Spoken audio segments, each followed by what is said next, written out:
Have you ever stopped to wonder why certain people are drawn to you so deeply? Like they're pulled by some invisible force? Is it your charm, your personality, or maybe the way you carry yourself? Or could it be something far more profound, something hidden deep within the human mind? Carl Jung, one of the greatest psychologists of the 20th century, believed love isn't a random spark. It's driven by two powerful reasons rooted in the unconscious. In this video, we're diving deep into Jung's fascinating ideas to uncover why people fall in love with you, not just for who you are on the surface, but for what you represent in their inner world. We'll explore the mysterious forces that shape romantic attraction, from projection to the archetypes of the anima and animus, and reveal the two profound reasons behind love's magnetic pull. These reasons go beyond looks or charm, tapping into the hidden architecture of the psyche. Before we begin, make sure to subscribe for more thought-provoking content on psychology and personal growth, and join our community on Discord for exclusive insights, discussions, and early access to new videos. Let's get started. We love to think of falling in love as a magical moment, a sudden spark that lights up our world like something out of a Hollywood rom-com. But Jung saw it differently. For him, even the most intense, heart-racing connections follow a deeper logic, crafted by the unconscious mind. That instant chemistry you feel with someone, it's not random. It's the result of years of buried emotions, unfulfilled desires, and personal growth waiting to break free. Behind every powerful bond lies a psychological blueprint, guiding us towards certain people for reasons we don't always understand. This is where Jung's concept of projection comes into play. Deep within each of us are fragments of who we are, who we've been, or who we long to become. These pieces, our dreams, fears, or untapped potential, live in the shadows of our unconscious. They don't just disappear, they wait for the right moment to surface. When you meet someone who reflects one of these hidden fragments, it feels electric, almost otherworldly. But what you're seeing isn't just them. It's a part of yourself mirrored in their presence. Imagine someone who's always played it safe, keeping their emotions locked away, maybe after years of being told to tough it out. Then they meet someone vibrant, unfiltered, and free, someone who lives life like they're dancing to their own rhythm. The attraction feels overwhelming, like a magnet pulling them in.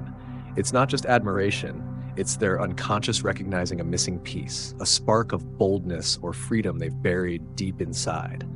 This is Jung's first reason people fall in love with you. You embody something they lack. Think about it in your own life. Maybe you're the steady, grounded one and someone's drawn to your calm in their storm. Or maybe you're the dreamer, and someone practical is captivated by your vision. It's not just about opposites attracting, it's about opposites revealing what's missing. A reserved person might fall for someone expressive. A planner might be enchanted by someone spontaneous. In American culture, we see this in stories all the time.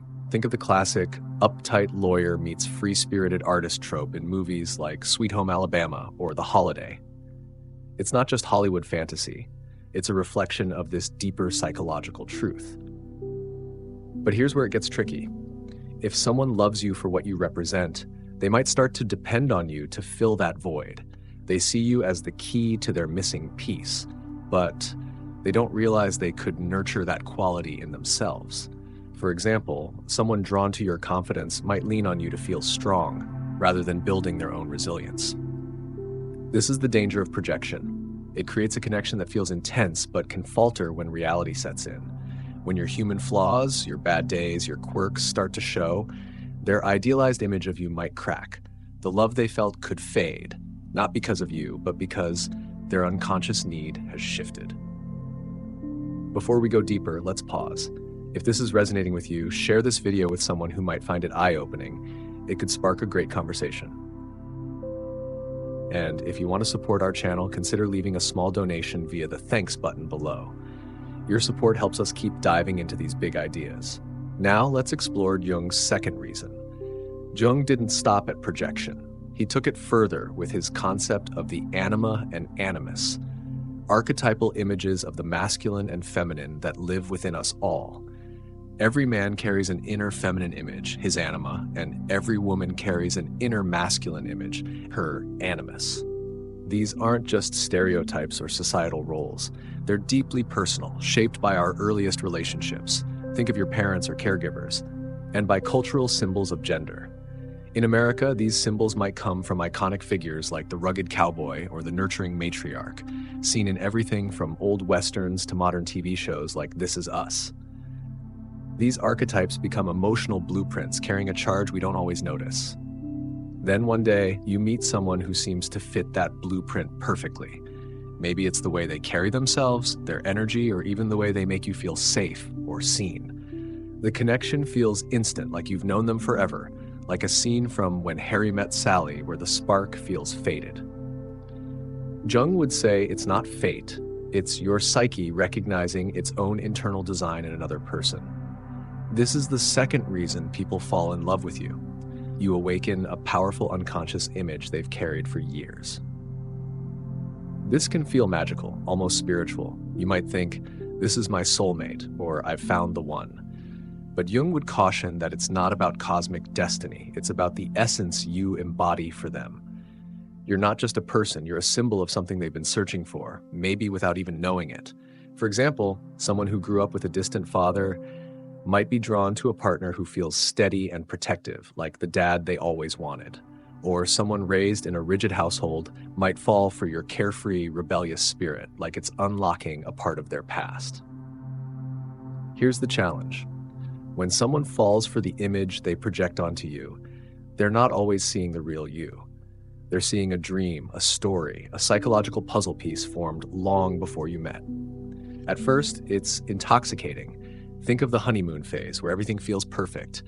But as the real you emerges, your imperfections, your bad moods, your very human messiness, their fantasy starts to wobble. What felt like a fairy tale can turn confusing or disappointing. This is why so many passionate relationships start with fireworks and end in heartbreak. They're built on projections, not true understanding. If you're finding this insightful, drop a comment below. Have you ever felt someone saw you as more of a symbol than a person? And don't forget to hit subscribe for more deep dives into the psychology of relationships. Let's keep going. Despite the pitfalls of projection, Jung didn't see it as a mistake. For him, love is more than an emotion. It's a catalyst for growth. Every person we're drawn to and who's drawn to us acts as a mirror. Some reflect our hidden strengths like creativity or resilience. Others expose our fears or insecurities, forcing us to face them. Each connection, whether it's blissful or painful, serves a purpose, to push us toward individuation, Jung's term for becoming whole. When someone falls in love with you, they're not just seeing you, they're encountering a piece of their own inner journey. Think about the people who've shaped your life, the ones who sparked joy, the ones who broke your heart. They weren't random. They were messengers of your psyche, showing up to teach you something. Some awaken dormant parts of you, like the courage to chase a dream. Others challenge you to confront old wounds, like trust issues from childhood. In American culture, we're obsessed with the idea of the one, but Jung would argue there's no single perfect partner. Instead, every meaningful connection is a stepping stone, helping you grow into who you're meant to be. Jung called these encounters synchronistic, moments that seem like chance but carry deep meaning. Picture meeting someone at a pivotal moment. You're at a career crossroads, or maybe you're healing from a breakup. Suddenly, this person appears, stirring emotions you didn't expect. It's not just luck, it's your unconscious, and there's a lining ready for a shift. Even the painful connections, the ones that leave scars, aren't mistakes. They're invitations to learn, to grow, to see yourself more clearly. So, why do people fall in love with you? Because you either reflect a missing piece they're seeking, or you awaken a buried image they've carried inside. In both cases, love isn't really about you. It's about their soul reaching for growth. And the same is true for you. The people you're drawn to, the ones who light you up or tear you apart, are mirrors of your own inner work. But if you don't recognize these patterns, you might keep chasing the same kinds of people, repeating the same cycles, mistaking projection for love. Ever notice how some people seem to date the same type over and over, like they're stuck in a loop? That's the unconscious at work, trying to teach a lesson they haven't learned yet. Jung's answer to breaking this cycle is awareness. When you understand your projections, your inner anima or animus, your hidden desires, you stop looking for someone to complete you. you start finding wholeness within yourself. Imagine the freedom of loving someone, not because they fill a void, but because they inspire you to be more of who you are. In a culture that sells us on fairy tale endings, think Disney movies or viral TikTok love stories, this is a radical shift. True love isn't about finding the perfect person. It's about discovering the parts of yourself they help you uncover. Let's bring this home. The next time you feel that spark or notice someone falling for you, pause and reflect. What part of you is waking up? What is this connection trying to teach? Love, through Jung's lens, is a journey back to yourself. It's not just about the other person. It's about the growth they spark in you. Every crush, every heartbreak, every moment of connection is a chance to see yourself more clearly, to step closer to who you're meant to be. If this video got you thinking, let's keep the conversation going. Drop a comment below. What's a lesson love has taught you? Maybe it's a story of a relationship that changed you, or a time you realized you were chasing a projection. Your experiences matter, and sharing them could inspire someone else. And if you want to dive deeper into psychology and relationships, hit that subscribe button and turn on notifications for more content like this. Before we wrap up, here's a challenge. Take a moment today to reflect on someone who stirred your heart, past or present. Ask yourself, what part of me were they reflecting? What was my soul trying to learn? Write it down, talk it out with a friend, or even share it with our community on Discord. Growth starts with awareness, and awareness starts with a single question. Love is more than a feeling. It's a mirror, a teacher, a path to becoming whole. So let's commit to this journey together. Share this video with someone you care about, maybe someone who needs to hear this perspective.